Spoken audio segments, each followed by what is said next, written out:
this is not really a talk. This is more of a just show and tell. So a while back, my friend here, Jay Little, another game designer, he did a game called the X-Wing Star Wars miniature game where you like fly little ships around. It's really cool. He and I got to know each other through what's called Protospiel. It is an event for physical board game designers to meet, playtest each other's prototypes, and offer feedback. We've been friends for a while, and like he played my stuff, I played his stuff. When I got published and my games came out, he bought those, and he teaches game design at a university up in Wisconsin. So he's had me come in virtually to do guest presentations and things. So we know each other pretty well. He got tapped to work on Lord of the Rings for Ravensburger. And this is where I have a pity quote, except I don't have one, so let's get past that. And as he got started working on it, immediately he was just, there's too much work to do for one person, given the deadline that they had. So he called me and said, hey, you want to work on this? He couldn't tell me what it was at first. I had to sign an NDA. It's like, do you want to work on this game with me? I'm like, okay, sure, yeah. I'd love to. What is it? It says it's Lord of the Rings. I'm like, okay, I'm gonna need a minute. It's like, I watched it when the movies came out, but I haven't been like in for a while. So the first thing I did was fire up and watch the extended versions of all of the movies. That was my entire weekend. Like, you sign an NDA, and then there's like, you really can't tell anyone. So for a year, I'm having to sit on it. I'm working on this really cool thing. I can't tell you anything about it. I can tell you this is for Ravensburger. Yeah. Did anyone comment about you being like, why are you selling the Lord? All of a sudden. I really was worried someone might notice that, especially like anytime I'm going to pull up my Apple TV, and it's like, why are you watching Lord of the Rings? Over and over, yes. I probably watched, so one of the things we did, the way the game works, it's a cooperative game. So everybody's playing all of the characters against the board game itself. It's presenting challenges as scenarios. You either win or lose together. But the way this particular game works, it's the third in the line of the adventure book games. This is where I would have a picture of those adventure book games, but they're actually in the back. You can look at them. There's one for The Princess Bride and The Wizard of Oz. Those were done by some other designer. He came up with a system for this cooperative game, but he's too busy working on, I think, Lorcana. So we got this project. So we have to work kind of with this system, but the problem with that is anybody who's played those other games, those were right there, 20 ideas that are really great ideas that we can't use any of them. So it's like we need entirely new ideas that work with this system that are interesting. So what we did was just kind of use his system as a guideline, but then built new stuff on that made more thematic sense for the Lord of the Rings property. One of the things Jay came up with was a system that would follow you from chapter to chapter. So each page so it plays out like a book. Each page of the book is another chapter in the story of the Lord of the Rings movies. We break it down into 8 chapters from Frodo finding the ring to destroying it in the fires of Mount Doom. But what he had was this system that would give you a wild card that you could use to complete challenges. And if you ever used it, it did first this powerful thing, but then it would move you along a corruption track. And that corruption track, if you ever reached the end of it, you would lose the entire campaign. And it followed you from chapter to chapter all the way through. So it gave you an overarching sort of system. And he originally had on those cards the Eye of Sauron. And people just would not use them. They just like, I'm not using this evil, horrible card. And I had the idea you should make those ring cards, because you get these cards and you do not, I mean, it's very tempting to use them. You really don't want to. And that really is one of the ideas that was central to the game that really made it come together just as a product and just a coherent sort of, it was real synergy. It separated from the other games.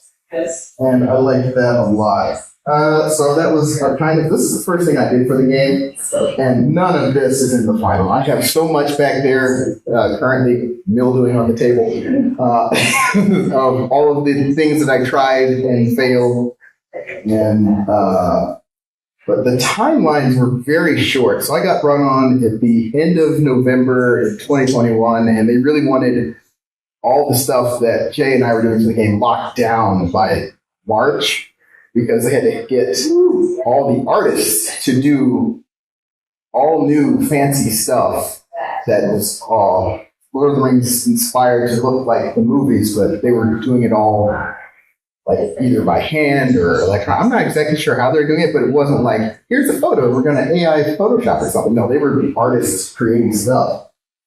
So we did a lot of playtesting, very short period of time.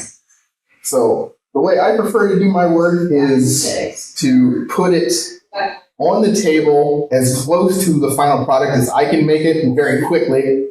So this is me sitting in my living room, which is under NDA. If I remember right, that is the Helm's Deep chapter, which was my first question. Like, which of these chapters do I get to decide? Do I get to do Helm's Deep? And he was like, yeah, absolutely.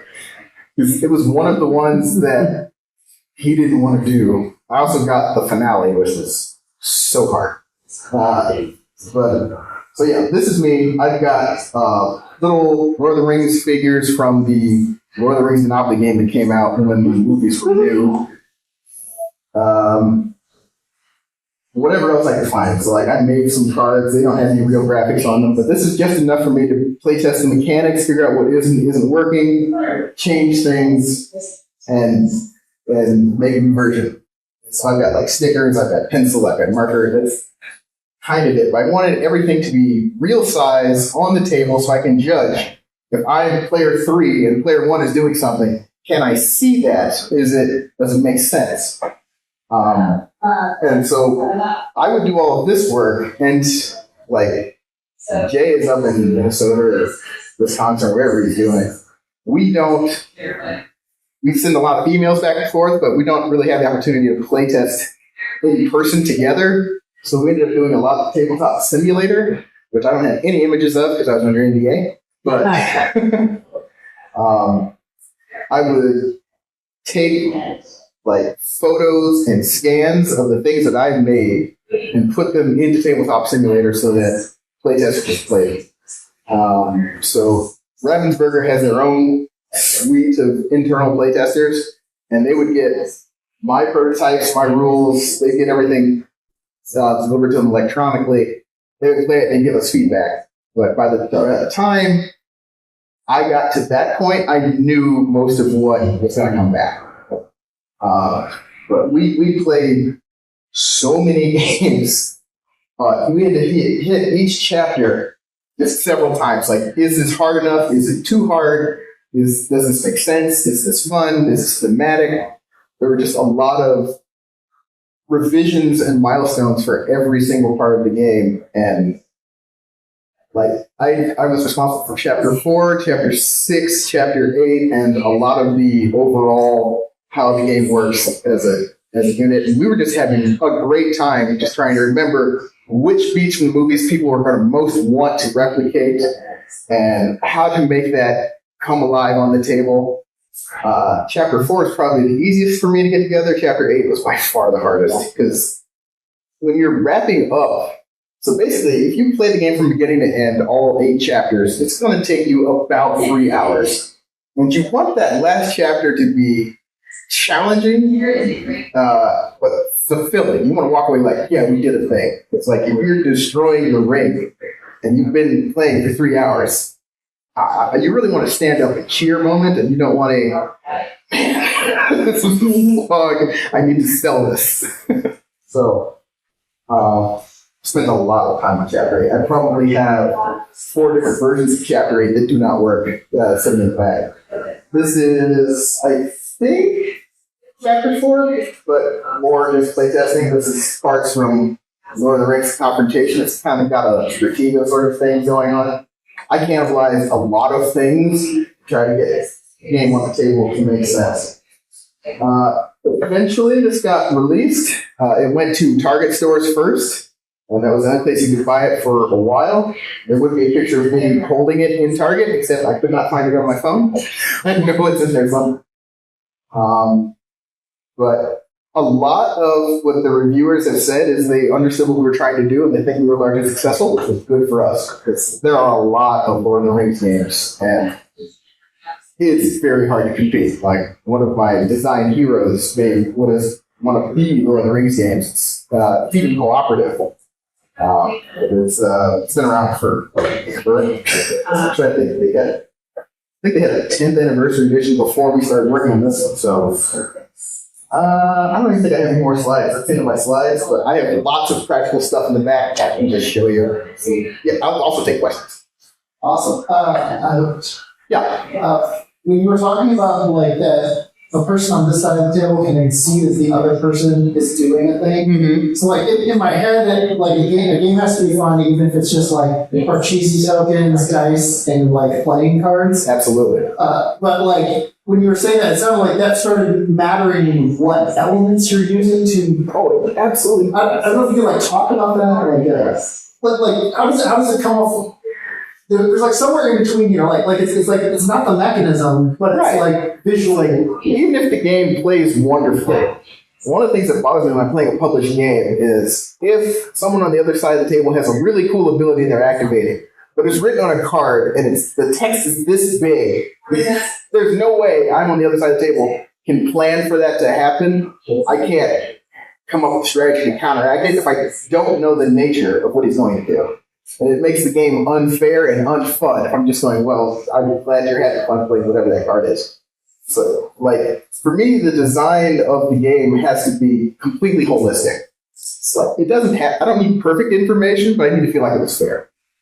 So, like, not just the components, but like the cards themselves are almost exuding like the effect of that. The components serve the experience. And if the experience is compromised by the components, you fail as a designer. Okay. All right. I have a lot of. I brought. So when you design a game for a company or anybody that publishes a game for you, along with your royalties or your money or whatever, they give you a few copies of the game just to have. So I have I think 4 copies of the game, and I also have it in German because it was produced in German. It was also produced in French, but I don't have a French copy. They sent me a German copy when I asked. And I've got those in the back, some of my other stuff. Yeah. Do you have like an example from some of this where like I know you mentioned like people really want to experience parts of the movie, which pulls into like theming, right? Yeah. And like, how does theming also contribute to improving the experience? Well, like for a game like this, I know that the fandom is extremely plugged in, extremely pedantic. So I made sure I understood exactly what I was doing. So when I went to design Helm's Deep, I probably watched the sequence for Helm's Deep 50 times.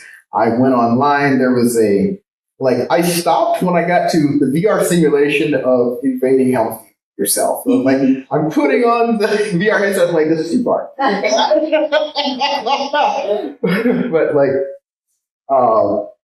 what I was trying to do is figure out how to take, I play these cards, I move this guy here, I do this thing, but actually make it feel like you are in this hopeless battle that you have no chance of surviving. And so it is designed as a series of retreats with checkpoints. But you're still doing the cool movie things. The only one I couldn't get in that I really wanted to was Legolas going down the stairs on his shield and shooting people. That's such a fun moment, but there's just no way to squeeze it in. There's so many other parts of that I had to get in. So, but I do have call outs to moments that people would remember. So when Aragorn tosses Gimli onto the bridge and they're clearing that one's there. Yeah. Did you find it hard, and like if so, how did you do it? Given the fact that there was already a game, like did you find it hard to dodge what had been done? Some of it I just tried to ignore, knowing that the system that we're working in is for a different audience than is playing the existing games. So I know there's a game called War of the Ring that's Lord of the Rings based, but it's a huge battle simulator thing with a bunch of minis. I'm like, there's just no way. Like, the budget for our game, I have to simulate Helm's Deep, and I've got the standees, so the little miniatures that we reuse from chapter to chapter, and then I've got a few tokens and some cards. And that's it. I mean, but it's like, how am I going to make this huge battle when I've got 5 tokens? It was tough. Yeah. Talk about the fandom. Were you bound just by the movies, or do you have any little Easter eggs? Holy crap. I was specifically, so like licensing is very specific and very weird. We were licensed specifically to the movies. So I don't know that we could have referenced the books, but it was very much, we had even movie likenesses. So there's separate sign off for that. We do have artistic versions of the likenesses, but there's no photographs. And it actually was really, really well done. I loved getting the artwork back when I was working on the game. So are you in Omaha? Yes. Okay. Have you, do you do like independent game publishing for yourself? Yes and no. So I do independent design, and we generally license our games. Me and Kit, who's back there, we're back there. We have a company together, and I've got our published catalog in that bag over there. But we've got 3 games: Discount Salmon, Knees, and Let Her Go. I can tell you more about those anytime. But yeah, it's very much like if you write a book and then give it to a publisher to sell, you still own the rights to the thing, but they're doing all the marketing, the production, the distribution, the selling, and you're just getting royalties. And for Ravensburger, for this project, it wasn't even royalties, not like, it was just work for hire, so they paid me a flat rate. Yeah. You had mentioned that it was a distributed team and you utilized Tabletop Simulator to test it out. Mm-hmm. I guess, did you find that the experience in Tabletop Simulator was like pretty comparable to like in the hands and stuff? Or Tabletop Simulator I would describe as a challenge to my process. Perfect. So like sitting down at a table playing a board game, you get a real sense of how long things take to do, component limitations, patience limitations. Playing a game in Tabletop Simulator is a bit like playing a board game via walkie-talkie and chopsticks. It's just, you just want to do something simple, and it's actively getting in the way.